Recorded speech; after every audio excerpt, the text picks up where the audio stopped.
So let me start off by introducing myself. My name is Isela. Some of you might remember me as the girl with the dead rabbit. And let me ask a few questions. How many of you have pets? And how many of you treat them as if they're your family? Okay. So I see like the rabbit joke wasn't as funny as it was to everyone else. But okay. So lucky rabbit, lucky me. Oh, am I moving from the camera? Okay. And okay, so let me start off by saying a year and a half ago, I actually went to LA with my boyfriend, and we came across this man who was selling rabbits and turtles, and this one caught my eye. Oh, he's so cute. And he was only $20, which was a steal for me. And so I guess I could say January 6th was the hardest decision I had to make in my life, because I had to decide whether or not I had to put him to sleep. And before I start, I'm gonna describe him. So he was not just any ordinary rabbit. He was actually spoiled. I treated him like a baby. He went with me everywhere I went. He's there in my car.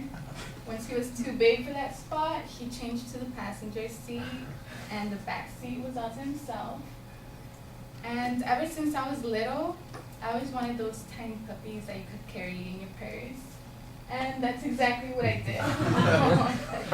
He's a Chargers fan. And, well, I really cared for him. I took him everywhere I went. And even when I would go to school, I have two crazy dogs. I would never leave him in the backyard. He would always be inside the house. My dogs are too crazy. They would probably bite him.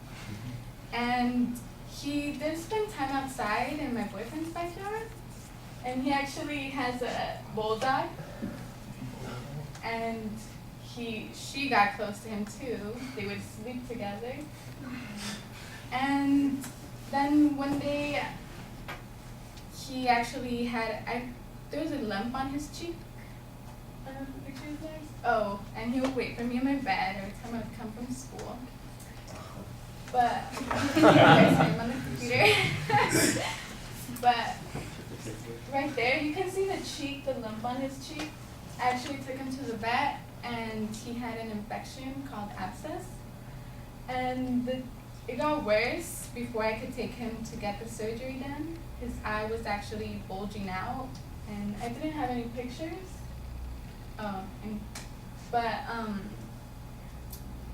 I do have pictures, but I didn't want to show them because they might be too gruesome, I guess. Not even my brother wanted to not even look at him because, well, it was sad. So I took him for surgery, and they actually cut open his cheek, and they left the wound open.